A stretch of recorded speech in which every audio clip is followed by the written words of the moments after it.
Hello, good morning. আমি এখন ট্রেনে উঠে পড়েছি কলেজ যাওয়ার জন্য। ট্রেনটা একটুর জন্য পেলাম। ট্রেন থেকে নেমে পড়েছি, এখন আমি হাঁটছি, স্টেশন থেকে বেরোবো। সকালবেলা আমি কিচ্ছু খাইনি, না খেয়ে বেরিয়ে গেছি, কারণ আমার খুবই বেশি লেট হয়ে গেছিলো। কলেজে এসেই দেখছি যে আমাদের ইঞ্জিনিয়ারিং ডিজাইনিংয়ের যে ড্রয়িং আছে সেটা শুরু হয়ে গেছে ক্লাস। প্রচুর ইনস্ট্রুমেন্টস লাগে ড্রয়িংসগুলো করতে। এখানে একটা স্যার ড্রয়িং করছে আমাদের, আমি দেখাচ্ছি স্যার ড্রয়িংটা শেষ পর্যন্ত কি করলো।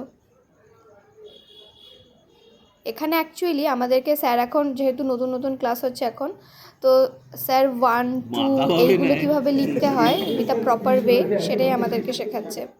এই যে এইটা আউটপুট, অনেকগুলো ইনস্ট্রুমেন্ট দিয়ে তারপরে এটা লিখতে হয়। তারপরে একটুখানি কোডিং করে নিলাম, কোডিং প্র্যাকটিস ছিল। তারপরে এই যে সুন্দর সুন্দর ফুলগুলো, যেগুলো আমি প্রত্যেক দিন একটু করে হাত দিয়ে আর দেখি, খুব ভালো লাগে কলেজের এই ফুলগুলো। আমাদের কলেজে প্রায় তাও 40 রকমের তো গোলাপ রয়েছেই। এখানে একটা ডালের মধ্যে এতগুলো গোলাপ হয়েছে, এত সুন্দর লাগছে। তারপর আমার ফ্রেন্ডসদের সাথে একটুখানি মজা করে নিয়েছি। এই যে ডালিয়াটা দারুণ সুন্দর হয়েছে।